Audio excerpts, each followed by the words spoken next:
जब पेपर आता है तो फिर बर्डन आ जाता है। तो मैं यही सोच रहा हूँ कि स्टार्टिंग में थोड़ा सा जल्द से जल्द कवर कर लें ताकि आगे चल के दिक्कतें ना हो। ठीक है, चलो जी, तो शुरू करते हैं भाई। हम्म, चलो चलो चलो, ठीक है ठीक है ठीक है। आवाज़ आ रही है ना सबको? एक बार थम्स अप डाल दो अगर मेरी आवाज़ आ रही है। अभी कैसे हो भैया? आ, मैं ठीक हूँ भाई, ठीक क्या हूँ, बस वही पैर में स्वेलिंग अभी भी एज इट इज स्वेलिंग है। स्वेलिंग इतनी जल्दी तो जाती नहीं है, ठीक है। तो स्वेलिंग है और वो स्वेलिंग जाती नहीं इतनी जल्दी से, तो बस अभी वही थोड़ा सा क्या कहते हैं, है पैर में रहेगा थोड़ा स्वेलिंग। पर क्लास तो लेना था जब आपका शेड्यूल लगवा दिया था। अब देखते हैं क्या होगा, जैसे करते हैं कुछ ना कुछ तो। चलो जी, स्टार्ट करते हैं दोस्तों। पहला क्वेश्चन आपके सामने है, फटाफट एक बार देखो जरा वर्ड क्या दिया हुआ है।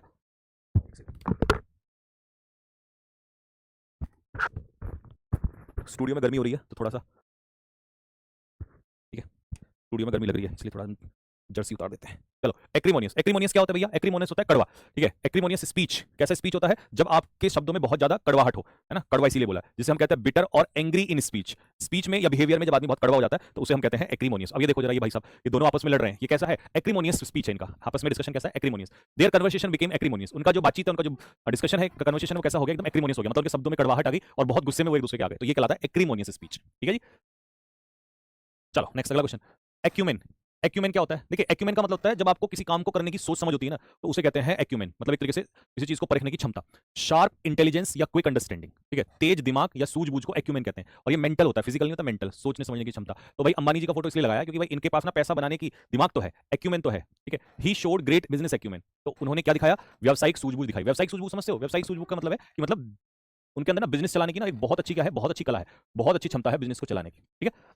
नेक्स्ट अगला, एप्रीहेंड। एप्रीहेंड का मतलब होता है अरेस्ट करना या गिरफ्तार करना। टू अरेस्ट या टू अंडरस्टैंड। अच्छा, इसका दो मतलब होते हैं, ये ध्यान रखना भाई। एप्रीहेंड का मतलब गिरफ्तार करना भी होता है और एप्रीहेंड का मतलब समझना भी होता है। यहां पर फोटो मैंने एक ही लगवाई है ना, एक ही ऑप्शन लगवाया है, मतलब गिरफ्तार करने का, क्योंकि आपको पता ही है सर एक्यूमेन का मतलब तो गैदर करना भी होता है। नहीं बेटा, एक्यूमेन का मतलब वो एक्यूमुलेट होता है, एक्यूमुलेट का मतलब इकट्ठा करना होता है। यहां पर एक्यूमेन का मतलब है क्या कहते हैं, एक्यूमेन का मतलब है दिमागी रूप से जो बुद्धि होती है, ज्ञान होता है, उसे हम एक्यूमेन कहते हैं, ठीक है, सोचने समझने की क्षमता। अच्छा आगे देखो यहाँ पर क्या दिया हुआ है, टू अरेस्ट। एप्रीहेंड का मतलब अरेस्ट करना या अंडरस्टैंड करना, गिरफ्तार करना या समझना, इसे कहते हैं एप्रीहेंड, ठीक है। अब ये देखो, ये प्रोटेस्ट चल रहा था, तो प्रोटेस्ट में जो है पुलिस ने क्या कर लिया? एप्रीहेंड कर लिया। तो the police apprehended the thief. Police ने चोर को क्या कर लिया? एप्रीहेंड कर लिया, ठीक है।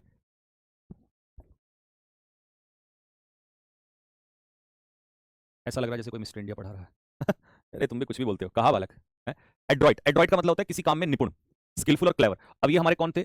बताओ जल्दी से, इनका नाम बताओ कमेंट बॉक्स में, है ना, क्या कहते हैं इनको? भाई ये बंदा ना समस्याओं को सुलझाने में बहुत निपुण आदमी था, ठीक है। He is adroit at handling problems, यानी कि प्रॉब्लम्स मतलब जो भी मुसीबत आ जाए, जो भी समस्या आ जाए, उसको सुलझाने में ये आदमी जो था वो बिल्कुल एकदम क्या था, एकदम एड्रॉइट था, एकदम स्किलफुल था, मतलब बहुत ज्यादा निपुण था। तो तेज दिमाग, तेज बुद्धि का हो तो इसको क्या कहते हैं?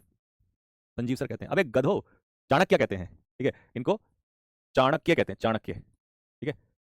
हाँ, चाणक्य कहते हैं इनको, ठीक है। ये बहुत दिमाग से तेज थे। चलो, एडजर्न। एडजर्न का मतलब है किसी चीज को स्थगित कर देना। जैसे कोर्ट में ये डंडा, ये लट्टू से ऐसे मारते हैं ना, तो कहते हैं कोर्ट को एडजर्न करते हैं, मतलब आज की जो सुनवाई है उसको बाद में करेंगे। तो टू पोस्टपोन करना या किसी मीटिंग को टेम्परेरी एंड कर देना, तो सीधा सा मतलब है स्थगित कर देना। इसके लिए हमने एक वर्ड भी कराया था आपको, क्या वर्ड कराया था बताओ? इसके लिए वर्ड कराया था डेफर।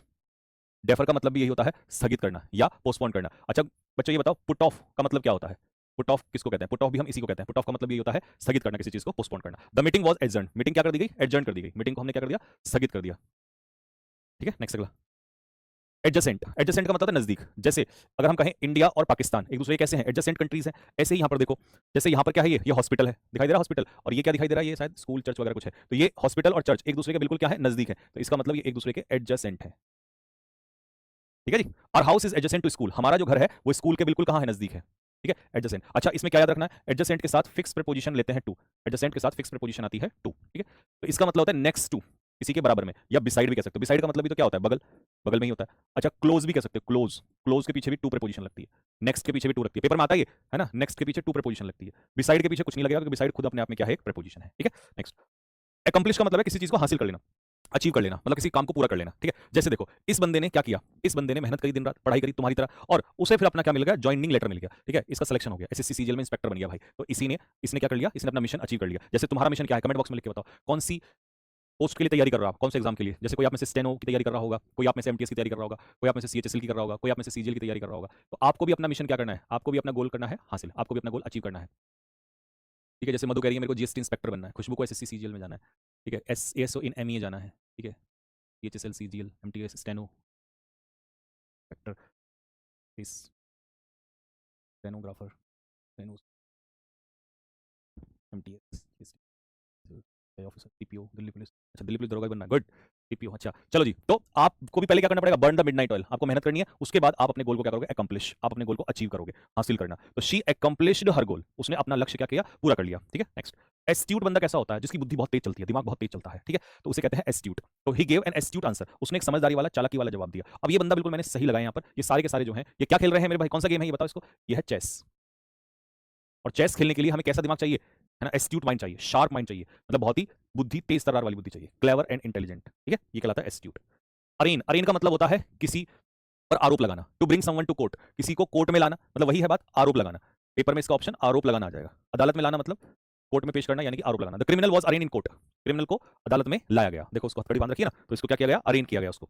अपैथी का मतलब होता है इंटरेस्ट की कमी, उदासीनता। ये देखो, ये भाई साहब सबसे पहली रो में बैठी है, कैसे कर रही है ना, ऐसे, और ये तो लेटी हुई है। इनको पढ़ाई में कोई इंटरेस्ट नहीं है, जबकि ये दोनों जो बच्चे हैं ये पैशनेट है, ये कीन है, ये इंटरेस्टेड है पढ़ाई में। लेकिन ये जो है दोनों, ये नालायक है, इनका कोई इंटरेस्ट नहीं है। ठीक है, इनके अंदर क्या छिपी है, उदासीनता, बेरुखी छिपी हुई है। ठीक है, he showed apathy towards studies, उसने स्टडीज यानी कि पढ़ाई के प्रति क्या दिखाया, उदासीनता दिखाई। ठीक है, जैसे बहुत सारे स्टूडेंट होते हैं ना कि भैया पढ़ाई में इंटरेस्ट नहीं आता, पढ़ाई में मजा नहीं आता है। ठीक है,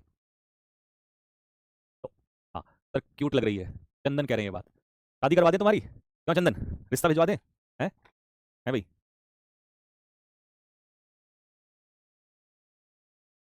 हाई कोर्ट आर ओ यार, हाँ ले सकते हो बिल्कुल, है भाई।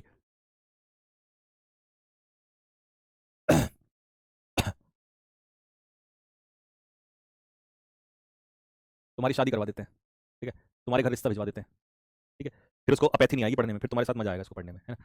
एब्जेक्ट, एब्जेक्ट का मतलब क्या होता है, एब्जेक्ट का मतलब होता है बहुत ही बुरी स्थिति, extremely bad condition. Miserable, miserable का मतलब होता है दयनीय स्थिति। ठीक है, they lived in abject poverty, वो बहुत ही दयनीय वाली स्थिति में, बहुत ही ज्यादा गरीबी में। जैसे देखो बहुत सारे बच्चे ऐसे भी हैं, बहुत सारे लोग ऐसे हैं, कचरा बीनते हैं ये, है ना, ये रैक रैक पिकिंग करते हैं, तो यहाँ पर जो कचरा होता है वो कचरा निकालते हैं, और उसको मतलब खाना मिल गया वो खा लेते हैं कचरे में से, है ना, कोई सामान मिल गया। तो अब सोचो इनकी कंडीशन कैसी है, बेचारों की बहुत बुरी कंडीशन है। तो एब्जेक्ट कंडीशन होती है, तो एब्जेक्ट कंडीशन का मतलब है बहुत ही दरिद्र स्थिति, बहुत ही बुरी स्थिति को हम कहते हैं।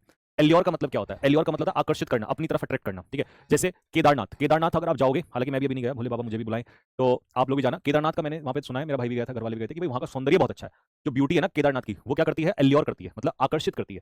द सिटी एल्योर्ड मेनी टूरिस्ट, जो शहर है वो बहुत सारे टूरिस्ट को क्या करता है, आकर्षित करता है। ऐसे देहरादून भी बहुत अच्छा है, वहाँ पर भी टूरिस्ट लोग आते हैं, मसूरी, कश्मीर हो गया, केदारनाथ हो गया। ठीक है, तो केदारनाथ की पिक्चर है ये। ठीक है, तो वहाँ ये क्या करता है, हर हर महादेव, हाँ यस, हर हर महादेव। तो इसीलिए जो केदारनाथ का व्यू है, जो वहाँ की ब्यूटी है, तो वो क्या करती है, एल्योर करती है, अट्रैक्ट करती है। ठीक है, एबॉर्टिव, एबॉर्टिव का मतलब होता है यूजलेस। अच्छा ये रिपीट हो गया भाई, ठीक है, इस पे आर लिख देता हूँ, इसको अगली स्लाइड में हटवा देंगे। ठीक है, क्योंकि अबॉर्टिव का मतलब है यूजलेस, जब कोई आप काम करते हो और वो यूजलेस हो जाता है, व्यर्थ हो जाता है। हालांकि ये मैंने कहीं ये पिक्चर वहां भी लगवाई थी, और पे प्लान गो, और मतलब खराब हो जाता है, ठीक है, बेकार हो जाना। तो वैसे यहाँ भी नहीं, रिपीट नहीं हुआ, वर्ड अलग है, पिक्चर सेम है, वर्ड अलग है। चलो इसके लिए कुछ और पिक्चर ले लेंगे। ठीक है, तो अनसक्सेसफुल हो जाना, प्लान का फेल हो जाना, द प्लान वॉज एबॉर्टिव। जैसे इसने प्रैक्टिकल किया होगा, लेकिन वो सारा का सारा जो है उड़ गया, ठीक है, फट गया वो, तो इसका मतलब प्रैक्टिकल जो है खराब हो गया। तो प्लान जैसे यूजलेस हो जाता है, प्लान फेल हो जाता है, तो उसे हम कहते हैं एबॉर्टिव। ठीक है, नेक्स्ट। एबोमिनेबल होता है घृणा के लायक। अब देखो यही पिक्चर हमने यहाँ भी लगाई है, क्यों लगाई है, क्योंकि जब एक जैसे मीनिंग का होगा ना, तो वहां पर रिपीट हो सकता है पिक्चर, क्योंकि वो सेम ही मीनिंग देता है। अब ये जो था, वो लड़का जो था जिसको जलाया था, मैंने लास्ट क्लास में बताया था, तो वो कैसा काम है, एबोमिनेबल है, एक्सट्रीमली बैड, बहुत ही घिनौना, बहुत ही बुरा, हेटफुल, नफरत के लायक। ठीक है, तो it was an abominable crime, तो ये कैसा क्राइम था, घृणा के लायक, बहुत ही घिनौना, मतलब नीच, घटिया, घटिया किस्म का क्राइम था, एबोमिनेबल, घृणा के लायक। ठीक है, एले, एले का मतलब होता है किसी को डर कम करना। ध्यान रखना, यहाँ पर चिंता या डर को कम करना होता है, जैसे पैसिफाई में गुस्सा कम करना होता है, तो इसीलिए याद रखना, एले का मतलब रिड्यूस होता है, कम करना, ये तो सबको पता है, बट याद रखना कि इसमें फियर और वरी, मतलब कोई चिंता है, कोई डर है, उसको कम करने के लिए यूज किया जाता है। ठीक, द न्यूज एलेड हिज फियर्स, जो खबर आई उसने उसका डर क्या कर दिया, कम कर दिया। जैसे माँ, माँ अपने बच्चे को गले लगाती है, क्यों लगाती है, जिससे कि उसका दर्द जो है, दर्द करा सॉरी, उसका डर जो है वो कम हो जाए, उसकी चिंता जो है वो कम हो जाए, इसे हम लोग एले कहते हैं। ठीक है, चलो। एडवर्सरी होता है अपोनेंट, विरोधी। अब इंडिया के विरोधी कौन है, चाइना, और इंडिया का विरोधी कौन है, पाकिस्तान, और अब तो एक और भिखारी भी आ गया, दैट इज बांग्लादेश। ये सारे क्या है, हमारे ओपोनेंट है, एडवर्सरी है। अच्छा बच्चों, एडवर्सिटी और एडवर्सरी में क्या फर्क है, एडवर्सिटी, एडवर्सिटी होता है, what is adversity, adversity is misfortune, adversity is misfortune, बुरा वक्त। ठीक है, दुश्मन, ही डिफीटेड हिज एडवर्सरी, उसने अपने विरोधी को क्या किया, हराया। पिक्चर से याद रहेगा बिल्कुल कि भैया हाँ, पाकिस्तान, चाइना, ये सब हमारे क्या है, एडवर्सरी हैं। एरिड लैंड कैसी होती है, जैसे रेगिस्तान में होती है, बिल्कुल पिक्चर एकदम सटीक लगी है। रेगिस्तान की जो भूमि होती है वो बिल्कुल एरिड होती है, ड्राई होती है, बिल्कुल शुष्क होती है, उसमें कोई मॉइस्चर नहीं होता। अच्छा, इसके लिए हम एक वर्ड लिख देते हैं, कभी कभी जैसे आपका गला शुष्क हो जाता है ना, सूख जाता है, तो उसे कहते हैं पार्च्ड। पार्च्ड का मतलब है कि भाई मेरा जो गला है वो सूख गया है। तो एरिड का मतलब होता है ड्राई या पार्च हो जाना, यानी कि सूख जाना। ठीक है, चलिए नेक्स्ट अगले क्वेश्चन पे आते हैं। एग्नी, एग्नी का मतलब है बहुत ज्यादा दर्द में होना। जैसे इसको ना पक्का कोई चुभन हुई होगी, कोई सुई हुई लगाई होगी, तो इसको देखो ये कितने पेन में है, एक्सट्रीम पेन में है ये, एक्सट्रीम पेन। तो बहुत ज्यादा दर्द या बहुत ज्यादा मुसीबत, जैसे मुझे पैर में दर्द हो रहा है, सुबह तो बहुत ही ज्यादा हो रहा था, ठीक है, मुझे तो बहुत ही ज्यादा हो रहा था, तो इसे कहते हैं एग्नी, यानी कि पेन, सफरिंग, दर्द। ठीक है, एक्सट्रीम पेन या सफरिंग ये कह सकते हैं आप। नेक्स्ट अगला। एब्सर्ड का मतलब क्या होता है, एब्सर्ड का मतलब क्या होता है? एब्सर्ड का मतलब होता है बहुत ही बेहुदा और इलॉजिकल, यानी कि बेवकूफ बड़ा काम। अब ये जो ये बैठा है यहाँ पे चढ़ के, क्या नाम है, ये जिराफ है, कौन है ये? मतलब कोई है, बेतुकी बात नहीं है ये है ना भाई? क्या ही लॉजिक है इस बात का? कोई लॉजिक नहीं है, ठीक है? तो इलॉजिकल या बेवकूफ है, बेतुका या बेवकूफ भरा काम। दैट आइडिया इज एब्सर्ड, वो जो आइडिया है वो बिल्कुल इलॉजिकल है, बेहुदा है, एकदम बर्बाद आइडिया है, ठीक है? अफेक्शनेट का मतलब क्या होता है? अफेक्शनेट होता है प्यारा, ठीक है? तो मतलब जब आप किसी के लिए बहुत सारा प्यार रखते हो ना, तो यू आर अफेक्शनेट। अच्छा एक बात बताओ, जैसे एक लड़का है लड्डू, एक लड़का है लड्डू, ठीक है? ये हम्म, इसकी एक दोस्त है जिसका नाम है अनारकली, अनारकली, ठीक है? अब लड्डू जो है ना, वो अपने दिल में प्यार रखता है अनारकली के लिए। तो लड्डू क्या कहलाएगा? अफेक्शनेट। तो ध्यान रखना, अफेक्शनेट वो व्यक्ति होता है जिसके अंदर दूसरे के मन, मतलब जिसके अंदर प्यार भरा हो दूसरे के लिए। आप सोचोगे भैया फिर प्यारा तो वो होना चाहिए जिससे हम प्यार कर रहे हैं। नहीं, जो प्यार कर रहा है, करने वाला, ठीक है, जिसके दिल में दूसरे के लिए प्यार भरा हो, उसे अफेक्शनेट कहते हैं, ठीक है? जैसे she is affectionate to her parents, तो यहाँ पर पेरेंट्स प्यारे नहीं है, शी है, मतलब शी के दिल में, शी अगर अफेक्शनेट है तो शी अपने दिल में बहुत सारा प्यार रखती है। किसके लिए रखती है? माता पिता के। जैसे माता पिता बच्चों के लिए रखते हैं, ऐसे भी कह सकते हो। तो ये होता है लविंग या केयरिंग, मतलब ये रहा ना करने वाला, ये रहा। चलो ये तो लिखा ही था, आगे समझ में?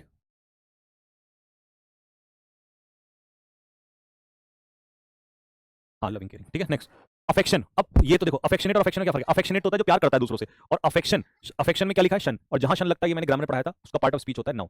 अफेक्शन होता है प्यार, लव, केयर, स्नेह या प्रेम। He showed affection to the child, उसने बच्चे के प्रति क्या दिखाया? प्यार। तो अफेक्शन प्यार, प्यार करने वाला नहीं होता, अफेक्शन होता है प्यार, या जिसे हम कहते हैं लव।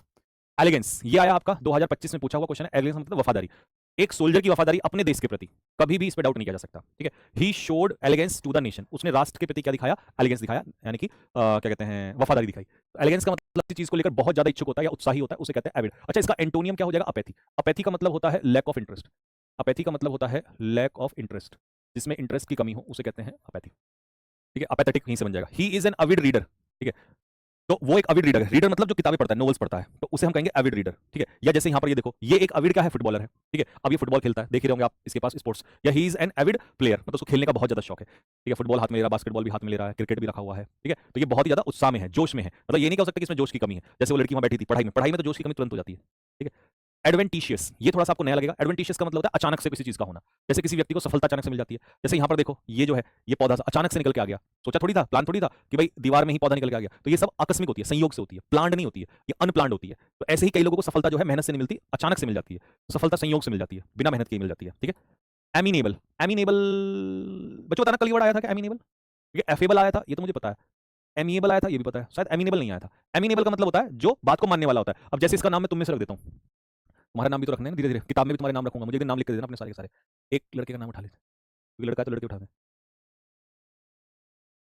नितेश, चल भाई नितेश को फेमस कर देते हैं आज। तो हमारा एक ये लड़का है नितेश, ठीक है भाई? अब नितेश जो है ये बड़ा ही एमिएबल लड़का है। कैसा है नितेश? एमिएबल लड़का है। और ये नितेश की मम्मी है, ठीक है? नितेश की मम्मी, और नितेश अपनी मम्मी की सारी बातें मानता है, ठीक है?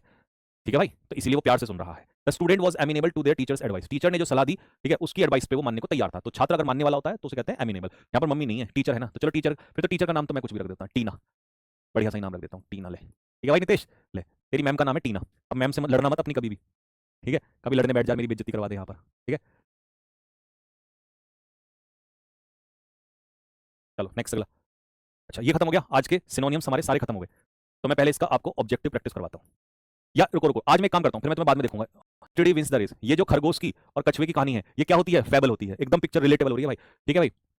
Short moral story with animals. अच्छा, मॉरल स्टोरी में अगर इंसान हो तो वो फेबल नहीं होती है, फेबल होती है जिसमें जानवर होते हैं। तो यहां पर हम किसको प्रायोरिटी देने वाले हैं? जानवर प्लस मॉरल स्टोरी, जानवर भी हो और मॉरल स्टोरी भी हो। तो कछुआ और खरगोश का पूरी जिंदगी नहीं भूल सकते आप इसको। अच्छा एक बात बताओ बच्चों, आपको थोड़ा मजा आता है पहले से? जैसे मान लो पहले बोलता तो मैं था कि कछुआ खरगोश, पर मतलब वो ना सुन लिया, लेकिन एक होता है ना आंखों के सामने को एकदम ओह अच्छा सा लगे, बिल्कुल देख के भी अच्छा सा फील हो।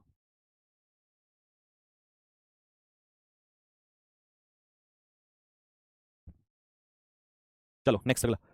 अब फेबल हो गया तो पैरेबल। पैरेबल क्या होता है? पैरेबल होती है मोरल स्टोरी जिसमें इंसान होते हैं, ठीक है? यहां पर जो कैरेक्टर देखो, ये जो गुरु हैं इन बच्चों को क्या सुना रहे हैं? पैरेबल सुना रहे हैं। क्यों सुना रहे हैं पैरेबल? इसलिए पैरेबल सुना रहे हैं क्योंकि पैरेबल में जो ये मोरल स्टोरी है ना, नैतिकता वाली स्टोरी, इसमें इंसान कैरेक्टर में है, और फेबल में क्या है? फेबल में जानवर, फेबल में जानवर। तो आज के बाद सारा डाउट क्लियर हो जाएगा, बताओ जल्दी से, चलो मेरा डाउट क्लियर करो, बताओ। देखो पिक्चर मेथड से इसलिए समझ में आता है, बताओ पैरेबल में क्या होता है, फेबल में क्या होता है, बताओ बताओ। पैरेबल और फेबल में अंतर बताओ।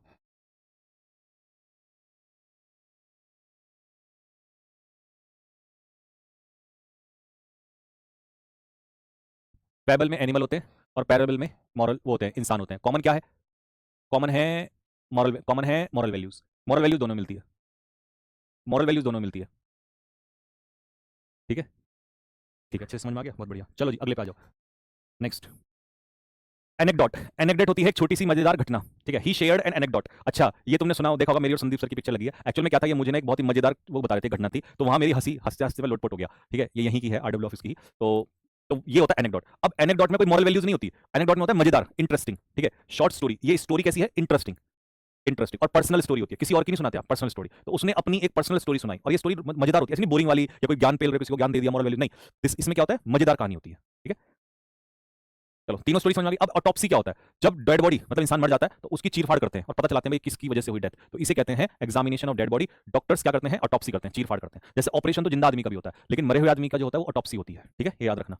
बायोप्सी, अब ऑटोप्सी तो पता चल गया है ना, लेकिन बायोप्सी में क्या होता है, बायोप्सी में बताता हूं, यहाँ पर तुम्हें मुझे थोड़ा समझाना पड़ेगा। ठीक है, बायोप्सी में ऐसा होता है, जैसे मान लो सपोज करो मेरे यहाँ पे दर्द हो रहा है। ठीक है, मेरे यहाँ पे दर्द हो रहा है, तो यहाँ से बॉडी से वो ब्लड निकालेंगे, कुछ पार्ट्स निकालेंगे और उसका टेस्ट करेंगे कि प्रॉब्लम क्या है। ठीक है, तो इस तरीके से जैसे निडल बायोप्सी बायोप्सी होती है, सुई से भी होती है, सेंटिनल नोड बायोप्सी भी होती है, एक्सीजनल बायोप्सी भी होती है। ठीक है, और बोन मैरो बायोप्सी भी होती है, मतलब खून से भी होती है। तो मतलब कोई पार्ट बॉडी से निकाल के उसकी जांच करना, टिश्यू टेस्ट ऑफ डिजीज। ठीक है, जो हमारी टिश्यूज होती है ना, वहां से हम पता चलते हैं कि पता लगाते हैं कि बीमारी क्या है, तो मतलब उतना ही पार्ट वहां से निकालते हैं, तो ये बायोप्सी कहलाता है।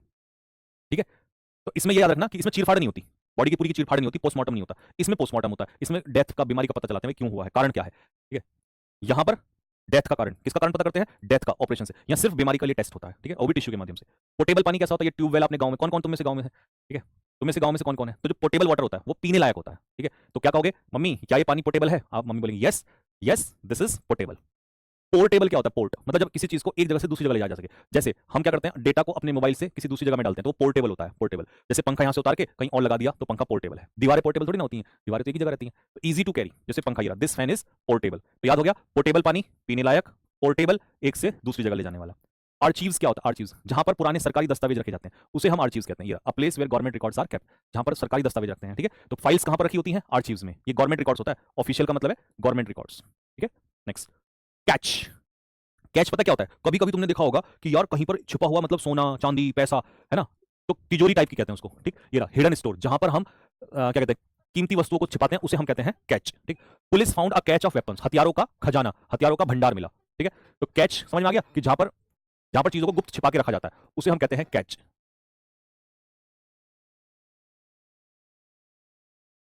ठीक है, चलो जी, ये हो गया हमारा कैच। अगला आ जाओ, क्लॉक रूम। क्लॉक रूम वो जगह होती है जहां पर हम अपना सामान रखते हैं, जहां पर हम अपना बैगेज, कोट रखते हैं, लगेज रखते हैं, बैग बैग रखते हैं, तो इसे लगेज कहते हैं, लगेज अपना सामान। ठीक है, keep your bags in the clock room. Clock room का मतलब होता है जहां पर सामान रखने की जगह होती है। जैसे ये रेलवे स्टेशन पे भी होता है कि आप अपना सामान वहां पर रख सकते हो। ठीक है, ऐसे ही जिम में भी होता है कि भाई आप अपना सामान वहां पर रख सकते हो, तो क्लॉक रूम इसको कहते हैं जहां पर अपने कोट बैग सामान ये सब रख सकते हो, उसे क्लॉक रूम कहते हैं। औचाड़ क्या होता है, औचाड़ होता है जहां पर फल उगाए जाते हैं। तो देखो ये सेब है ना, सेब संतरे सारे कुछ लग रहे हैं यहाँ पे, तो ही ऑन्स अ मैंगो ऑर्चार्ड, उसका एक आम का बाग है। तो आम का बाग, ठीक है। अब देखो बाग तो वैसे भी होते हैं जिसमें फल नहीं आते हैं, लेकिन जिसमें फल आते हैं उसको हम क्या कहते हैं, उसको हम औचाड़ कहते हैं। तो जो फलों का बाग होता है, बाग तो गार्डन होता है लेकिन फलों वाला, उसे हम औचाड़ कहते हैं। ठीक है, नेक्स्ट, टेनरी क्या होता है, टेनरी, टेनरी वो होता है जहां पर चमड़ा बनाया जाता है, यहाँ पर जानवरों को मारा जाता है और मार के फिर नहीं, मारने की जगह तो स्लॉटर हाउस होता है, अबैटोर। ये वो जगह है जहां पर चमड़ा बनाया जाता है, बस ये याद रखना। तो टेनरी क्या होता है, जहां पर चमड़े को टेन किया जाता है, यानी कि लेदर बनाया जाता है। तो he works in a tannery, और ये जानवरों की खाल से ही बनता है। ठीक है, चमड़ा जो है वो जानवरों की खाल से ही बनता है। ठीक है, नेक्स्ट, प्लूटोक्रेसी। अब ये गवर्नमेंट आ गई, अमीरों की सरकार। ठीक है, the country became a plutocracy, देश अमीरों के नियंत्रण में आ गया। जैसे मैंने बताया था कि अंबानी अडानी ये सब कुछ चलाने लगे, या बिल गेट्स अगर सरकार चलाने लगे तो वो प्लूटोक्रेसी में आ जाएगा। ठीक है, अमीरों की सरकार। कैकिस्टोक्रेसी होता है दुनिया के सबसे बद से बदतर निकम्मे लोगों की, निकम्मे लोगों की सरकार। अब ये देखो अय्याश आदमी है ना, निकम्मे, दारू पी रहे हैं, सिगरेट पी रहे हैं, अय्याशी कर रहे हैं, तो ये अगर इन लोगों के हाथ में सरकार आ जाए तो इसे कहेंगे कैकिस्टोक्रेसी। ठीक है जी, क्या बोलेंगे इसको, कैकिस्टोक्रेसी बोलेंगे इसको। ठीक है भाई, नेक्स्ट, ऑटोक्रेसी क्या होता है भैया जी, ऑटोक्रेसी, ऑटोक्रेसी होता है रूल बाय वन पर्सन, मतलब एक व्यक्ति की सरकार। ये नॉर्थ कोरिया का जो बंदा है ये वही है ऑटोक्रेसी। ऑटो मतलब एक, ऑटो का मतलब होता है सिंगल यानी कि वन, ऑटोक्रेसी होता है एक व्यक्ति की सरकार। ठीक है, किम जोन का एग्जांपल इसीलिए दिया हमने यहाँ पर। नेक्स्ट, ब्यूरोक्रेसी क्या होता है, government by the people for the people of the people, जिसमें लोग सरकार चुनते हैं। ठीक है, और ब्यूरोक्रेसी नहीं नहीं नहीं नहीं सॉरी, वो तो डेमोक्रेसी होता है। ब्यूरोक्रेसी हाँ, ऑफिशियल्स यानी कि ब्यूरोक्रेट्स, जो हमारे ये नहीं होते आईएएस ऑफिसर्स, अगर ये सरकार को चलाने लग जाए तो ये ब्यूरोक्रेसी के अंडर में आते हैं। ठीक है, तो अब देखो ये सारे के सारे ब्यूरोक्रेट्स तो बैठे हैं यहाँ पर, आईएएस ऑफिसर वगैरह तो बैठे हैं, तो इसीलिए ब्यूरोक्रेसी। और इसमें ब्यूरोक्रेसी में हमेशा काम देरी से होता है। ठीक है, क्योंकि आईएएस वगैरह इन सबके पास फाइल चली जाती है, वो पास नहीं होती जल्दी से, ऑफिसर्स लोग जल्दी से पास नहीं करते, तो ब्यूरोक्रेसी काम को क्या करती है, डिले करती है, हमेशा ब्यूरोक्रेसी में काम धीमा होता है। कॉन्क्यूबाइनेज, कॉन्क्यूबाइनेज क्या होता है, जब आप किसी व्यक्ति के साथ रहते हैं बिना शादी के, तो उसे हम लोग कहते हैं कॉन्क्यूबाइनेज, है ना। तो बिना शादी के साथ रहना, अगर ये शादी किए हुए रहते तो यहाँ कॉन्क्यूबाइनेज नहीं आता, लेकिन यहाँ कॉन्क्यूबाइनेज क्यों आया है, क्योंकि ये कैसे रह रहे हैं, बिना शादी के रह रहे हैं। तो living with partner without marriage, ठीक है, बिना मैरिज के पार्टनर के साथ रहना, तो दे लिव इन कॉन्क्यूबाइनेज। ठीक है, हाँ,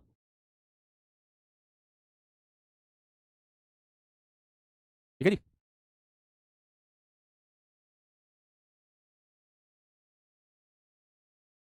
सर उसे तो लिव इन बोलते हैं। अब लिव इन वगैरह जो भी बोलते हो, लिव इन वो अलग है। ये वन वर्ड क्या कहते हैं? वन वर्ड में कॉन्क्यूबाइनेज कहते हैं। एडल्ट्री, अब एडल्ट्री का मतलब क्या है?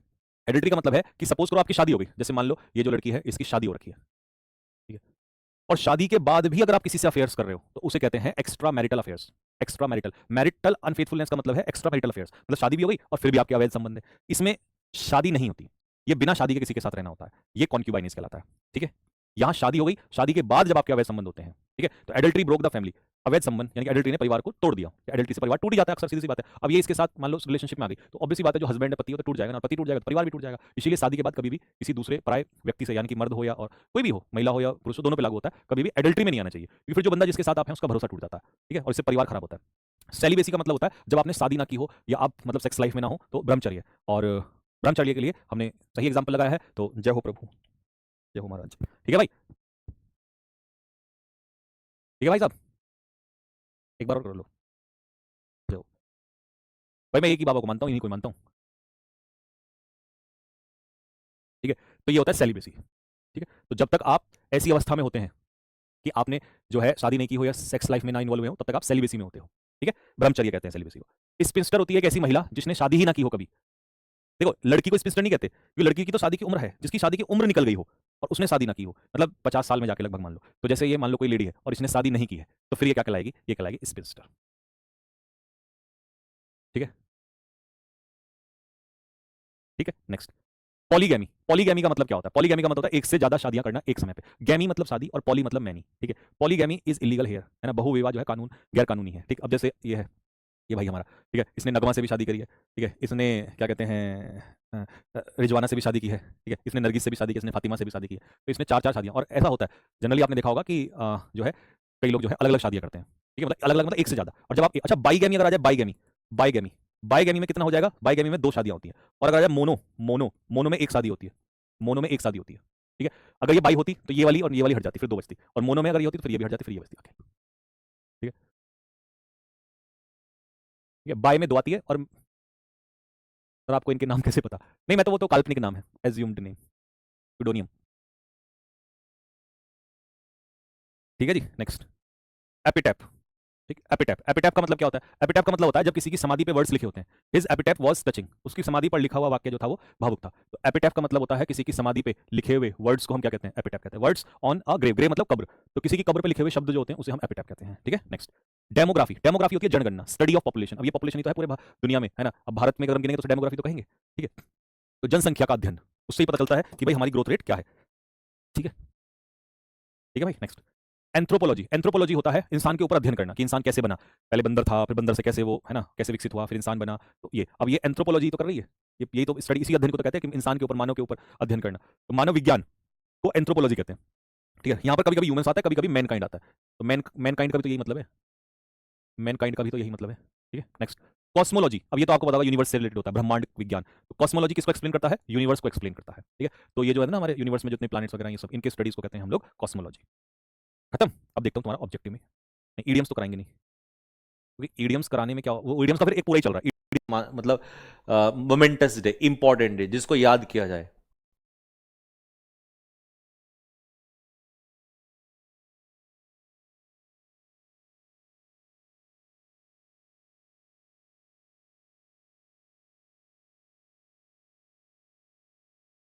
हमारा वो कैब का सेशन हो गया था लास्ट टाइम पे, और ईडियम्स के दो सेशन अधूरे बचे हुए थे, तो हम ईडियम्स पूरा करने जा रहे हैं। ठीक है, क्लास पता ही है वैसे तो, मैंने इन्फॉर्म कर ही दिया था, क्योंकि मुझे सडनली दोपहर जाना पड़ गया था, अचानक से प्रॉब्लम आ गई थी, इमरजेंसी, तो मैं इसलिए चला गया था।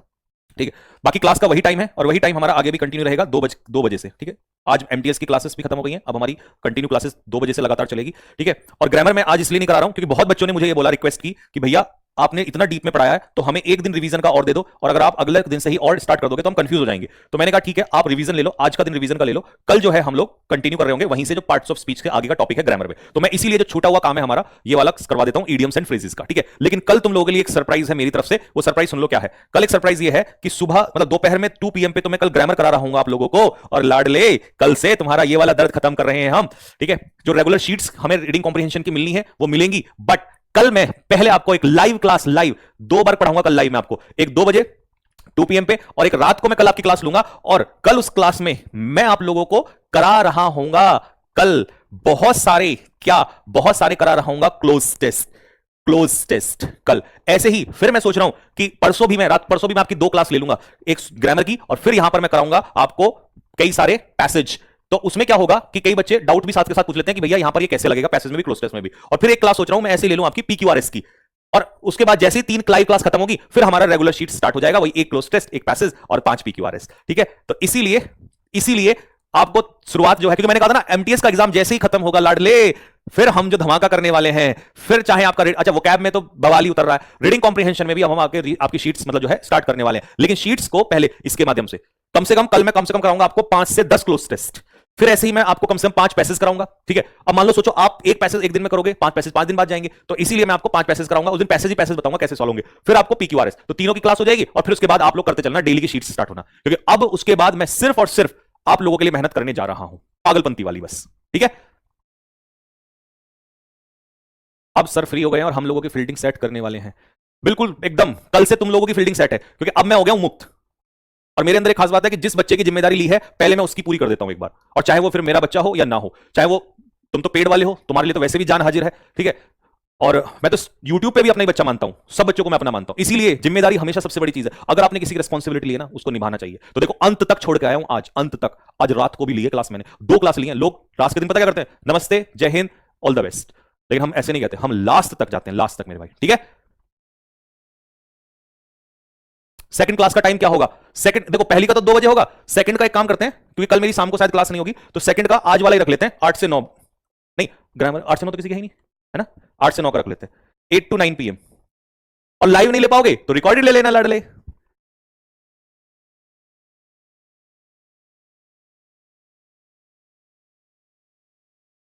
चलो, हॉर्नेट नेस्ट, अब नेस्ट, और वो भी हॉर्नेट नेस्ट। देखो हॉर्नेट नेस्ट होता है ये, जैसे ततैये का छत्ता है, हाथ दे देगा ना लड़ले हॉर्नेट नेस्ट में, पकड़ लेगा, काट लेगा, तो ऐसे ही कंट्रोवर्सी को कहते हैं hornet nest. A dangerous situation या एक controversy, he walked into a hornet nest, वो एक डेंजरस सिचुएशन में फंस गया या वो एक मुसीबत में पड़ गया। ठीक है, तो हॉर्नेट नेस्ट क्या होता है? मुसीबत कहते हैं इसको, क्या कहते हैं? Hornet nest. अब ततैये के छत्ते में हाथ वो चला देना। ठीक है, हॉर्नेट नेस्ट होता है मुसीबत। ठीक है भाई, याद रहेगा, थम्स अप डाल दो कि भैया एकदम याद रहेगा। आपने हाथ में क्या पहना है? ये बैंड पहना है, बैंड। तुम्हें चाहिए बैंड? बताओ, डोंट वरी, तुम्हें दे दूंगा। ठीक है भाई, थम्स अप डाल दो कि भैया एकदम समझ में आ गया। तो ये रही पिक्चर, हॉर्नेट नेस्ट। अब नेस्ट देख लो कौन सा वाला है, ततैये का छत्ते वाला है भैया, है ना? क्लियर होगी बात? Next, have an axe to grind, अपना उल्लू सीधा करना। पॉलिटिशियन ने यूज किया यूथ का for promotion because he had an axe to grind. देखिए नेता का यही काम है, नेता युवाओं का बेवकूफ बनाते हैं, उनसे नारे लगवाते हैं और अपना उल्लू सीधा करते हैं। ये तो मैं हमेशा कहता हूं, नेता बहुत कम ही आप लोगों की हेल्प करते हैं। Have selfish motive, have an axe to grind, अपनी कुल्हाड़ी पे धार लगाते हैं। एक्स मतलब कुल्हाड़ी, अपनी कुल्हाड़ी पे धार लगाते हैं। तो भैया नेता कुछ नहीं देता, नेता सिर्फ अपनी कुल्हाड़ी पे धार लगाता है। ठीक है, चलिए नेक्स्ट अगला, ग्रीन हॉर्न। ग्रीन हॉर्न होता है बिगनर, नौसिखिया। और ये तुम्हें पता होगा, ये कौन है, इसका नाम बताओ। ये वो है, वो बिहार का खिलाड़ी। बिहार वाला कौन है वो लड़का, मतलब इसका नाम है, अरे निकल गया भेजे में से मेरे। ये भी नौसिखिया है। ये भाई साहब पहली बॉल हो, छठी बॉल हो, वनडे हो, टेस्ट मैच हो, T20 हो, तो ऐसे लोग बिगनर होते हैं, नौसिखिया होते हैं, जो किसी फील्ड में नए आए होते हैं। तो ये लड़का बिहार का, अच्छा ये रहा वैभव सूर्यवंशी। वैभव सूर्यवंशी एक ग्रीन हॉर्न है इन प्रोफेशनल क्रिकेट। तो प्रोफेशनल क्रिकेट में अभी ग्रीन हॉर्न है, इसके सींग कच्चे हैं। ठीक है, अभी नौसिखिया है, ये बिगनर है। ये नोवाइस है, नोवाइस। ये टायरो है, टायरो। ठीक है भैया, बिगनर है ये। फीदर इन वंस कैप, अपनी कैप पे फीदर लगा लेना।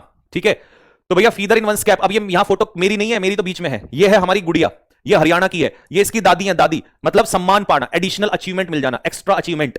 तो an achievement, winning the prize was a feather in his cap. Prize जीतना उसके लिए क्या था, गर्व की बात थी। तो जैसे पोती के सिलेक्शन पे दादी जो थी, इनके लिए क्या था, ये इनके लिए था फीदर इन कैप। दादी की कैप पे, मतलब दादी के सर पे ताज आ गया भाई। जैसे वो नहीं होता एनसीसी वाले के सर पे, वो यहां पे टोपी पे फीदर लग जाता है, पंख लग जाता है, तो उसकी बात कर रहे हैं। ठीक है, ठीक है, निक्की बताएंगे बेटा, बताएंगे, रुक जाओ। Next, flog a dead horse, मरे हुए घोड़े को पीटना। क्या करना? मरे हुए घोड़े को पीटना। वेस्ट एफर्ट, वेस्ट एफर्ट, व्यर्थ का प्रयास करना। Arguing, now is flogging a dead horse. अब बहस करना बेकार है, मतलब आज के समय में बहस करना बिल्कुल बेकार है। अगर आप मरे हुए घोड़े को पीटोगे तो वो बेकार है। अब ये भाई साहब पता नहीं, अरे यार बेवकूफ आदमी, जब माचिस की तिल्ली रखी है तो ये पत्थर से आग क्यों लगा रहा है? ये बिल्कुल एफर्ट्स को वेस्ट करने वाली बात है। ये तो तब होता था जब आपके पास सब कुछ साधन नहीं थे, लेकिन माचिस की तीली होते हुए भी अगर तुम भाई साहब ये लगा रहे हो, क्या कहते हैं, ये पत्थर का इस्तेमाल कर रहे हो, तो आप मरे हुए घोड़े को पीट रहे हो, इसका मतलब, ठीक है, इसका कोई फायदा नहीं है, आग बुझ चुकी है। फिश इन ट्रबल्ड वाटर, दूसरे की मुसीबत का फायदा उठाना। Take advantage of chaos, chaos होता है जब सब कुछ अस्त व्यस्त हो जाए, खराब हो जाए, तब उसका फायदा उठाते हो, ठीक है। People were fishing in troubled waters after the truck accident. अब देखो मैं इसकी कहानी बताता हूं। घटना क्या हुआ, कोहरे में एक ट्रक था, उसका एक्सीडेंट हो गया। कोहरे में आपने देखा होगा, कोहरा सर्दियों में पड़ता है, तो ये शायद कोई सा यमुना है, कोई सा एक्सप्रेस वे था, तो वहां पर एक्सीडेंट हो गया। तो भाई बेचारा ड्राइवर मरा हुआ पड़ा है, मुर्गियां बेचारी परेशान हो गई, लेकिन वहां के आसपास गांव वालों ने क्या देखा, लूट लो लूट लो लूट लो लूट लो। इसका मतलब वो बेचारा मुसीबत में, ड्राइवर की मदद करने से गए। आप क्या कर रहे हो? आपने मतलब you are fishing in troubled waters, दूसरे की मुसीबत का फायदा उठा रहे हो आप। तो लोग इतने नीच हैं, ठीक है, इतने नीच हो चुके हैं लोग। आया समझ में नीचता क्या होती है? तो इसे कहते हैं दूसरे की मुसीबत का फायदा उठाना। डॉग इन द मैंगर, मैंगर क्या होती है? मैंगर होती है खोर। अगर खोर में, ठीक है, अगर खोर में जैसे मान लो ये खोर है, इसमें कोई डॉग खड़ा हो जाए आके, तो इसका मतलब ना तो वो खुद एंजॉय करेगा और ना ही वो दूसरे को एंजॉय करने देगा। One who neither uses nor let's other use, ना तो वो खुद मजा लेता और ना ही दूसरों को भी मजा लेने देता, ठीक है, खुद भी नहीं करेगा दूसरों को भी नहीं करेगा। He does not study himself, वह खुद भी नहीं पढ़ता और दूसरों को भी पढ़ने नहीं देता। तो वो एक कुत्ता है, एक डॉग है जो मैंगर में खड़ा है ना, नान होती है इसमें खाना खाते हैं। अब मैं बताता हूं ये क्या हुआ। ये देखा होगा आपने यूट्यूब के कमेंट बॉक्स में आशिकी चलती है, ठीक है। अब ये एक लड़का था शारिक, ये बस ईशानी और मैं समझ सकते हैं। आदर्श आया, ओए शारिक भाई किसी को नहीं जानना है। फिर शालू आई, ओ शारिक सही कहा हम, मतलब समझ रहे हो इसका मतलब समझ रहे क्या है? इसका मतलब ये है कि भाई जब कोई लड़का यूट्यूब के कमेंट बॉक्स में आशिकी करने आता है तो वो ना तो खुद पढ़ेगा भाई हमारा, और ना ही किसी को वो पढ़ने देगा। सोचने वाली बात ये है, ना तो वो खुद पढ़ेगा और ना ही वो किसी को पढ़ने देगा। तो ऐसे ऐसे निकम्मे होते हैं, ठीक है। सर इतना सच आपको कैसे पता होता है? क्यों भाई, हम तुम्हारी उम्र से नहीं गुजरे हैं,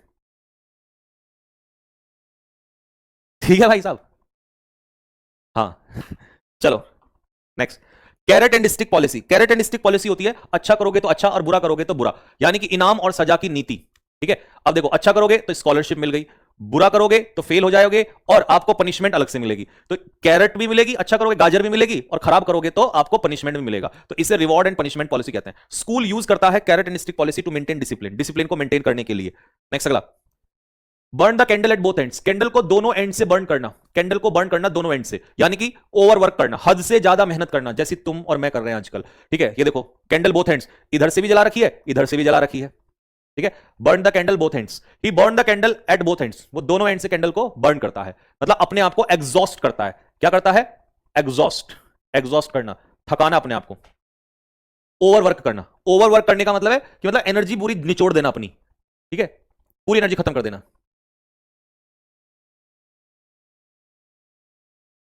ठीक है। तो मजा आ रहा है बात में? ये देख लो दोनों तरफ से कैंडल जला के रख दी तुम्हारे सामने।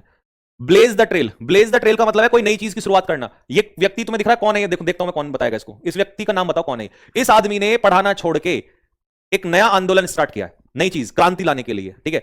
तो इस व्यक्ति का नाम बताओ। स्टार्ट समथिंग न्यू, कोई नई राह बनाना। तो भाई वो व्यक्ति अपनी चीजों को छोड़ के पूरा सब कुछ, सम्मान पैसा, मतलब सब कुछ जो एक व्यक्ति जिस चीज पे तरसता है उस चीज को छोड़ के वो इंसान गया है। तो मतलब ब्लेज द ट्रेल, मतलब जैसे गांधी ने आंदोलन शुरू किया था, ऐसे ही इस इंसान ने भी आंदोलन स्टार्ट किया है। Naveen sir blazed the trail by leading the cleanliness drive in his area, अपने एरिया में सफाई अभियान की शुरुआत करके उन्होंने ब्लेज द ट्रेल किया, मतलब इसकी शुरुआत की है। तो जब आप किसी चीज की अगुवाई करते हो, शुरुआत करते हो, उसे कहते हैं ब्लेज द ट्रेल। सर आप इतने रिलेटेबल कैसे हो सकते हो? दुनिया में कोई कुछ भी चाहे तो बेटा वो कुछ भी कर सकता है, बस मेहनत करने की जरूरत है, अपना दिन और रात त्याग करने की जरूरत है, तो इंसान चाहे तो कुछ भी कर सकता है। ब्रिंग द हाउस डाउन, नाम रोशन करना। अब जैसे ये लड़का है, ये गाना गा रहा है, एक दिन सफल हो गया, बहुत बड़ा सिंगर बन गया, बेचारे ने दिन रात मेहनत करी, अब देखो ये दुनिया में इसने नाम रोशन कर दिया, तालियां ही तालियां बज रही हैं दुनिया में इसके लिए। तो गेट ह्यूज अप्लॉज, जबरदस्त तालियां। और जो अच्छा गाना गाते हैं, अच्छा, जैसे जाकिर हुसैन, पता है जाकिर हुसैन भी तो ऐसा ही था, उसने भी तो अपने मां बाप का नाम रोशन कर दिया। He brought the house down, ठीक है। हाँ नेक्स्ट अगला, build Castle's in the air, हवा में महल बनाना, हवा में महल बनाना। अब हमारे लड़के ना भाई साहब पढ़ाई के अलावा पता क्या करते हैं? रात को 10-11 बजे ऐसे लेटते हैं और यूं, होए गाड़ी होगी, सोना जवाहरात होगा, गले में सोने की चैन पहनूंगा, बड़ा सा बंगला होगा, और कुछ चीजें मैंने लगाई नहीं है यहाँ पे अभी, ठीक है, और बस ऐसे ही। बाकी पढ़ाई वढ़ाई तो करते नहीं है वो, तो वो हवा में महल बनाते हैं। हमारे लड़के जो है ना, हमारे लड़के ऐसे हवा में महल बनाते हैं। हाय शादी भी होगी मेरी, फिर बंगला होगा, शादी होगा, गाड़ी होगा, है ना। ये सब हमारे लड़कों के दिमाग में चलता है। They are building castles in the air, वो हवा में महल बनाते हैं, ख्याली पुलाव बनाते हैं भाई साहब। Stop building castles in the air, हवा में सपने देखना बंद करो, ठीक है। बरी द हैच, कुल्हाड़ी को दफनाना। अब ये दोनों भाई साहब बिल्कुल आपस में लड़ रहे हैं, लेकिन अब ये क्या कर रहे हैं, हाथ मिला रहे हैं। तो इन्होंने कुल्हाड़ी को दफना दिया है, झगड़ा इन्होंने क्या कर लिया है, खत्म कर दिया। अब कुल्हाड़ी से लड़ाई होती है, कुल्हाड़ी को आपने दफना दिया, इसका मतलब झगड़ा आपने खत्म कर दिया। ठीक है, next. Blow one's on trumpet, अपना ट्रम्पेट बजाना। ठीक है, अब ट्रम्प क्या करता है, ट्रम्प अपना ही ट्रम्पेट बजा रहा है, इसका मुंह में ठीक है, देख रहे हो खतरनाक कारीगरी कितनी खतरनाक है। भाई साहब के मुंह पे ही लगा दिया ट्रम्पेट, ट्रम्प के मुंह पे ट्रम्पेट लगा दिया, अपने मुंह मियां मिट्ठू बन रहा है। मैंने इंडिया पाकिस्तान की जंग में, हमने इंडिया पाकिस्तान की जंग खत्म करवा दी, पीस, नोबेल पीस दे दो इसको। ठीक है, he always blows his own trumpet, वो अपनी तारीफ हमेशा खुद ही खुद करता रहता है।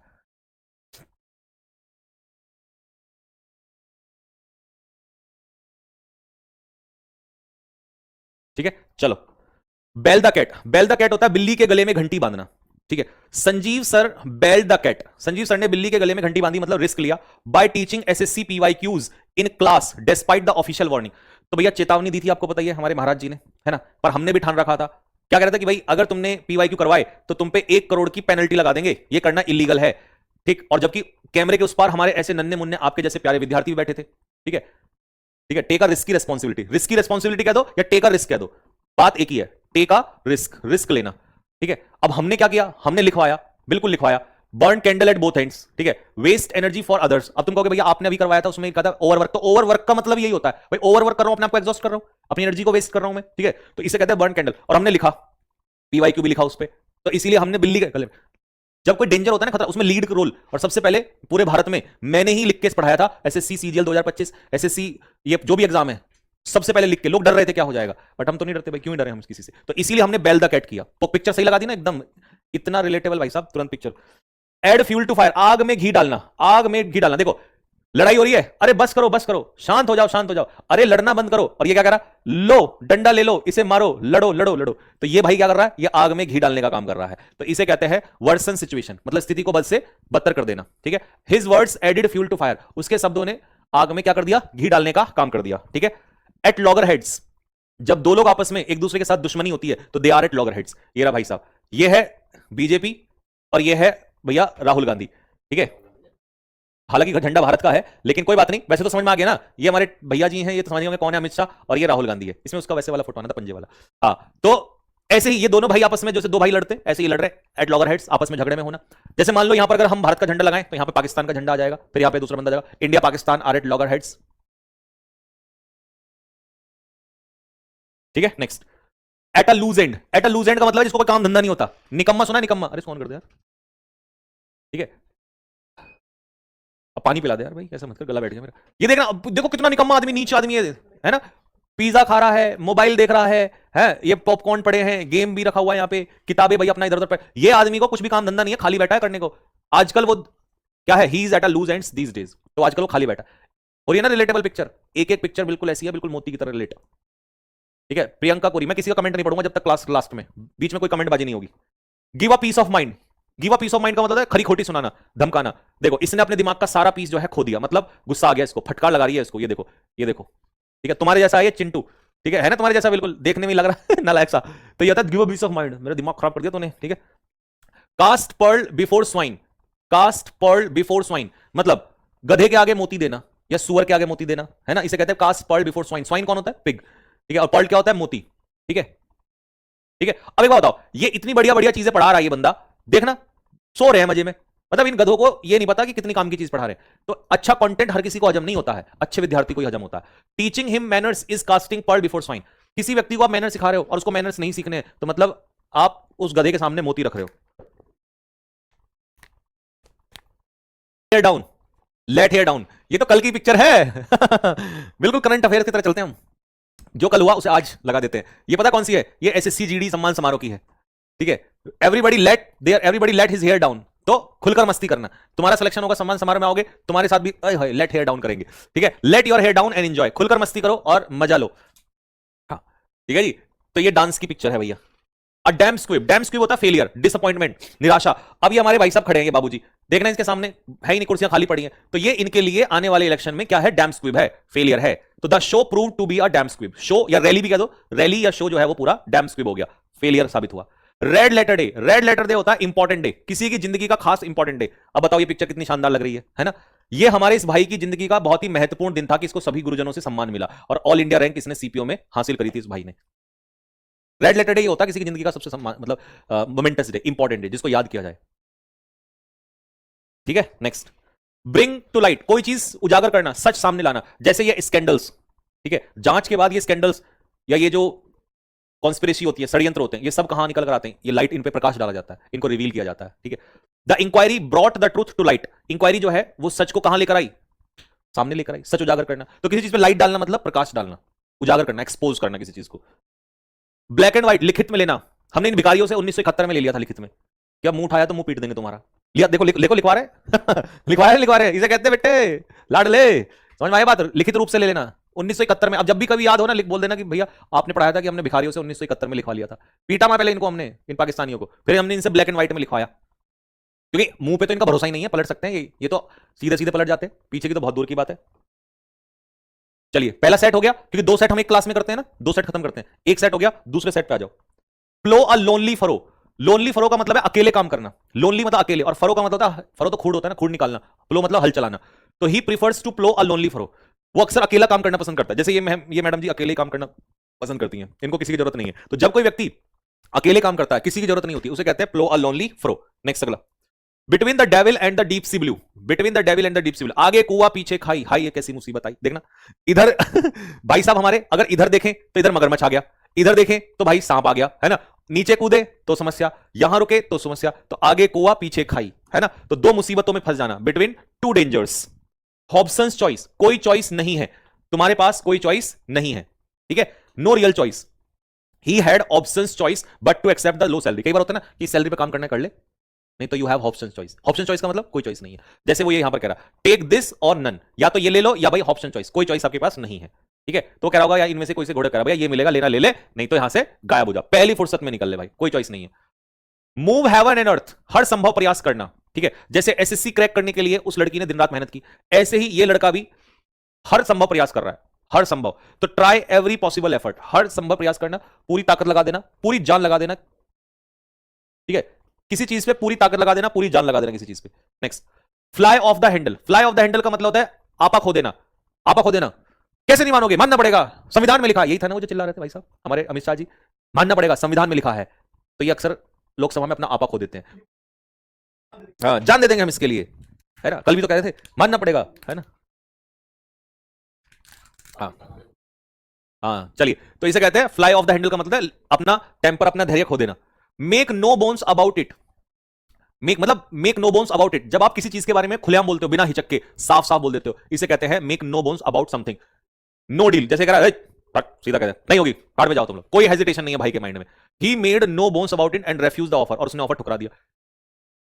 जैसे अभी बांग्लादेश को नहीं हुआ था, भारत ने साफ साफ बोल देना खेलना आना है, बाकी यहां से निकल, यहां से। अब देखना पाकिस्तान को भी ऐसे करने वाले हैं। तो मतलब साफ साफ बिना हेजिटेशन के, मेक नो बोन्स, कोई हड्डी नहीं चाहिए बीच में, है ना।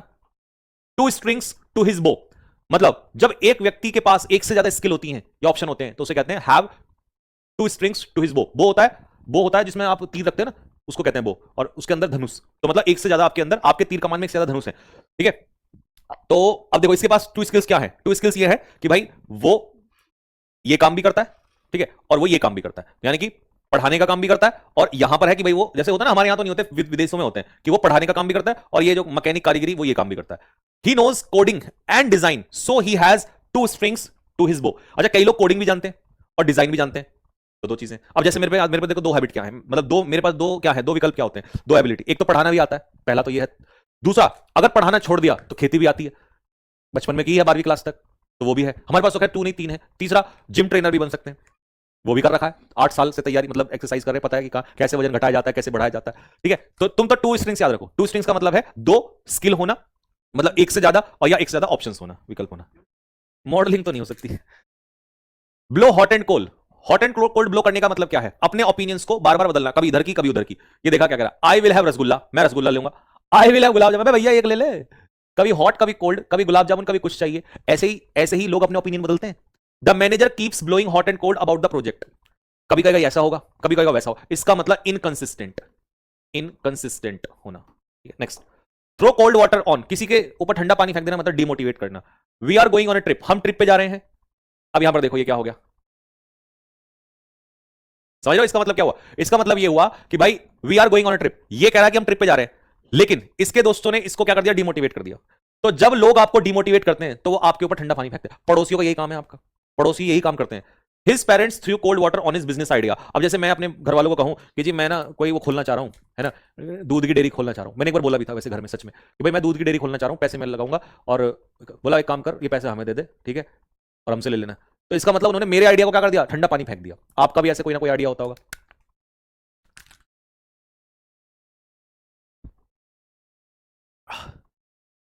ठीक है भाई, अगले बढ़ते। Keep at keep at bat. Keep at bat क्या मतलब होता है? कीप एट बैट का मतलब होता है कंटिन्यू ट्राइंग, कीप वर्किंग, मतलब किसी काम में लगातार प्रयास करना। कीप एट बैट, एक काम करना, बैट का मतलब बल्ला होता है, बल्ले पे रहो, बल्ले को पकड़ के रहो, प्रयास करते रहो, गेंद पे मारते रहो, एक दिन सफल हो जाओगे। तो कीप एट बैट का मतलब होता है प्रयास करते रहना। जैसे ये भाई हमारा प्रयास कर रहा है, फेल हो जाएगा तब भी पढ़ेगा, पढ़ता ही रहेगा। तो कीप एट बैट का मतलब होता है प्रयास करते रहना, बार बार बार, याद रखना बैट से प्रयास करते रहो, एक ना एक दिन लगेगा जरूर, ठीक है। टूथ एंड नेल, बहादुरी से लड़ना, ये आप जानते होंगे कौन है ये, महाराणा प्रताप। महाराणा प्रताप ये ना, यहाँ महाराणा प्रताप कैसे लड़े थे? ये पूरी ताकत के साथ लड़े थे। The soldiers fought tooth and nail. Tooth and nail का मतलब होता है बहादुरी से लड़ना, ब्रेवली, विद फुल फोर्स, पूरी ताकत के साथ या फियर्सली, ठीक है। बॉर्डर को प्रोटेक्ट करने के लिए जवान लड़ते हैं। इन्होंने भी लड़ाई लड़ी थी ना, इन्होंने भी लड़ाई, तो ये पूरी ताकत के साथ लड़ाई लड़ी थी। Steel a march on, steel a march on मतलब दूसरे पे चुपके से बढ़त ले लेना। जैसे मान लो ये चिंटू है, ये पिंटू है, चिंटू ने मेहनत करके पिंटू पे बढ़त ले ली, तो steel a march on someone, किसी से आगे निकल जाना, ठीक है। He stole a march on others bye preparing early, उसने जल्दी मेहनत करी और दूसरों से वो आगे निकल गया। अब यहां जो मैं आज एग्जांपल दूंगा भाई साहब, तुम्हारा दिल खुश हो जाएगा। ये देखो, हमारे चिंटू है सिल्वर और पिंटू है गोल्ड। चिंटू ने बाजी मारी है और चिंटू आज पिंटू से ऊपर निकल गया, वो बात लगा कल धड़ाम से गिर गया। तो समझ में आया, दूसरे से आगे निकलना ये होता है स्टील अ मार्च, ठीक है। नेक्स्ट, फिडल वाइल रोम बर्न्स। फिडल वाइल रोम बर्न्स, फिडल का मतलब होता है समय बर्बाद करना। जब रोमन साम्राज्य जलता है तब तुम समय बर्बाद कर रहे हो। इसका मतलब जब तुम्हारे पास सीरियस प्रॉब्लम है उसको तुम इग्नोर कर रहे हो। यार रोम बर्न हो रहा है, साम्राज्य जल रहा है, तुम टाइम वेस्ट कर रहे हो, इग्नोर कर रहे हो। इग्नोर सीरियस प्रॉब्लम, किसी बड़ी समस्या को नजरअंदाज करना, ठीक है। The officials fiddle while Rome burn during the crisis. तो मुसीबत को या समस्या को उन्होंने क्या किया, नजरअंदाज करते रहे। अब देखो ये भाई साहब क्या कर रहा है, पता नहीं क्या दवाई, मैं ठीक हूं मैं ठीक हूं मैं ठीक हूं, अरे भाई तू प्रॉब्लम में दवाई क्यों नहीं लेता? फिर जब वो पड़ गया ढंग से, अब कह रहा जी ये तो गड़बड़ हो गई। तो जब तेरा रोम बर्न हो रहा था, जल रहा था, तब तू टाइम वेस्ट क्यों कर रहा था? फिर उसकी ये हालत हो जाएगी, ठीक है। नेक्स्ट, ईट अ हम्बल पाई, किसी के सामने अपनी माफी गलती मानना। Admit mistake and feel sorry, ये भाई साहब झुक गया। अब क्यों झुक गया? क्योंकि ये माफी मांग रहा है। इसका पिक्चर बिल्कुल एकदम सटीक जा रहा है कि भैया ईट अ हम्बल पाई, माफी मांगना। He had to eat a humble pie after failing badly, जब बुरी तरीके से फेल हो गया, असफल हो गया, तो उसे माफी मांगनी पड़ी। Carry coal to Newcastle, carry coal to Newcastle क्या मतलब है इसका भैया? इसका मतलब होता है बेकार का काम करना, मतलब डू अननेसेसरी वर्क, जिस काम की जरूरत नहीं है उस काम को करना। डू यूजलेस या रिडंडेंट वर्क, रिडंडेंट का मतलब होता है अननेसेसरी, बेकार का काम करना, ठीक है। Giving books to a library is like carrying coal to a Newcastle, मतलब लाइब्रेरी में किताबें ऑलरेडी होती है, वहां किताब देना मुझे नहीं लगता कोई फायदे की बात है। आप किसी बच्चों को किताब दे दो, तो जहां पर ऑलरेडी कुछ चीज प्रेजेंट होती है वहां पर अगर आप दे रहे हो तो वो एक्स्ट्रा है, ठीक है। अब ये देखो यहां रोशनी है, टॉर्च जला रहा है भाई साहब, अरे जहां ऑलरेडी बहुत कुछ है तुम वहां पर क्यों क्यों वो दे रहे हो? न्यू कैसल में कॉल्स को क्यों पहुंचा रहे हो? न्यू कैसल में जरूरत ही नहीं होती कोयले को ले जाने की वहां पर। टो द लाइन मतलब फॉलो करना, रूल्स फॉलो करना। अब जैसे पिक्चर देख लो, ये सब लोग क्या है, पीछे हैं इस लाइन से, तो रेड लाइट पे सब लोग रुक जाते हैं, तो ये टो द लाइन, लाइन को टो कर रहे हैं, मतलब रूल्स को फॉलो कर रहे हैं। इन द डोलड्रम्स का मतलब है उदास होना। अब ये हमारी गुड़िया मुन्नी, इसका नाम है मुन्नी, और मुन्नी कहां है? डोलड्रम्स में। इसका ड्रम डामाडोल हो रहा है बेचारी का। तो डोलड्रम्स में होना मतलब निराश होना, हताश होना, सैड होना, ठीक है, सैड होना, ठीक है जी। चलो, he was in डोलड्रम्स after losing the match, match हारने के बाद वो डोलड्रम्स में था। च्यू द कड ऑफ रिफ्लेक्शन, च्यू द कड का मतलब होता है सोच विचार करना। अब ये भाई हमारा सोच विचार कर रहा है, ये कड़ चबा रहा है, जुंगाली कर रहा है, जैसे गाय भैंस करती है ना, बैठ के सोच रहा है, पता नहीं क्या सोच रहा होगा, सोच रहा होगा कुछ ना कुछ, पर यहां पर सिर्फ मीनिंग है सोचना। जैसे हम चिंगम नहीं चबाते, वो देखा तुमने, इंडिया कैप्टन का नाम क्या है, सूर्य कुमार यादव, वो ऐसे ही तो करता रहता, च्यू द कड़, जैसे कुछ सोच रहा हो। जैसे गाय सो देखिए बैठ के घास खाने के बाद जुगाली, तो जुगाली करना ही तो कहते हैं इसे, ऐसा कहते हैं सोच विचार कर रहा है कुछ ना कुछ, ठीक है, ठीक है भाई। टू क्राई स्टिंकिंग फिश मतलब अपनी चीज की बुराई करना, ठीक है। ये तो भाई इतनी रिलेटेबल पिक्चर है ना, इतनी रिलेटेबल है ना, इसके बाद तुम कहोगे जी सेंस ऑफ ह्यूमर बहुत तगड़ा लग रहा है इसमें। दुनिया का कोई बाप ऐसा नहीं है जो अपने बच्चे की बुराई कर दे, अपने लड़के को हमेशा बोलता है ये तो नालायक है, तुम तो कह रहे हो ये पढ़ाई बढ़िया, ये तो नालायक है, तो कंचे खेलता फिर दिन भर। इसे कहते हैं अपनी फिश को क्राई, है ना, अपनी स्टिंकिंग फिश को क्राई करना, अपनी चीज में कमी निकालना, ठीक है। चलिए जी, है ना। नेक्स्ट, विन लॉरेल्स, सफलता पाना। ठीक है, अचीव फेम या सक्सेस। अब ये तो गलत लगाया, ये मेरे ख्याल से ये ठीक नहीं है, ठीक है, अभी हमने कुछ नहीं पाया, अभी तो हम जिंदगी में ऐसे ही। हाँ, जैसे ये सेंटेंस सही है, he won his laurels in the civil services, उसने सिविल सर्विसेज में सफलता पाई, सफलता हासिल की, ठीक है। कम ऑफ एज, मैच्योर हो जाना, बालिग हो जाना। When will you marry, you have come of age. उम्र हो गई है शादी की, कब करोगे? ये देखो, इसकी 18 साल की उम्र हो गई, she has come of age. 18 साल में उम्र हो जाती है, काहे की? वोट डालने की। She come of age and started working independently, ठीक है, वो बालिग हो गई और इंडिपेंडेंटली काम करना उसने स्टार्ट कर दिया। तुम्हारी भी हो गई होगी एज, है ना? काम करने के लिए बोला है वहां पर, शादी का थोड़ी बोला हमने। गॉल एंड वॉर्मवुड, कड़वाहट, ठीक है, गॉल एंड वॉर्मवुड का मतलब होता है कड़वाहट, बिटरनेस। अच्छा, यहां पर जो कड़वाहट है ये तो दवाई की है, बट एक्चुअल में ये किसकी होती है? वर्ड्स की, शब्दों की। गॉल एंड वॉर्मवुड जब किसी के शब्दों में घृणा होती है ना, या बिटरनेस होती है, तीखापन, तो उसके लिए इस्तेमाल करते हैं, ठीक है, किसी के प्रति कड़वे शब्दों को कहते हैं। His words were full of gall and wormwoods, ठीक है। कीप अ गुड टेबल, अच्छे से भोजन कराना, किसी को स्वागत करना, किसी का हॉस्पिटेबल होना, देखना, ओए होए, पानी पूरी, छोले भटूरे, रसगुल्ला, रसमलाई, पूड़ी, ये क्या, मोहितो, बढ़िया बढ़िया, ऐसा खाना है ना। तो he keeps a good table for all visitor, जो भी उसके यहां आते मेहमान, सबकी मेहमान नवाजी करता है। हैंड एंड ग्लव, एक दूसरे के साथ मिली भगत होना, दोनों की मिली भगत है भाई साहब, दोनों लोगों की मिली भगत है ना, सब आपस में मिले हुए हैं, ठीक है, सब आपस में मिले हुए हैं। Both are hand and glove with each other, the two officers were hand and glove with, जैसे करप्शन में एक साथ होते हैं। वैसे बताऊं, ये मिली भगत जो होती है, ये पॉजिटिव के लिए नहीं होती, नेगेटिव के लिए होती है, क्योंकि कुछ बच्चे बाद में ये ना सोचें कि सर ये पॉजिटिव है, नेगेटिव तो नेगेटिव। जब आप किसी गलत चीज में लिप्त होते हो एक दूसरे के साथ, वहां कहते हैं हैंड एंड ग्लव, क्योंकि कई लोग ये भी सोच सकते हैं ना भाई क्लोज का मतलब प्यार प्रसंग हो ना, गलत चीज में, तो इसीलिए यहां पर करप्शन का एग्जांपल दिया यहां पर, ठीक है। नेक्स्ट, करी फेवर क्या होता है? चापलूसी करना, ठीक है। अब देख रहे हो ये जीव निकाल रखी है इसने, तो जनरली कॉर्पोरेट सेक्टर में ना यही होता है, अपने बॉस की चापलूसी करके लोग आगे जाना चाहते हैं, मेहनत के दम पे नहीं जाना चाहते हैं। तो प्रमोशन जो है, ठीक है, किस किस दम पे लेना चाहता है वो? करी फेवर के दम पे। खत्म हो गया भाई। अब 5 मिनट में सारे जवान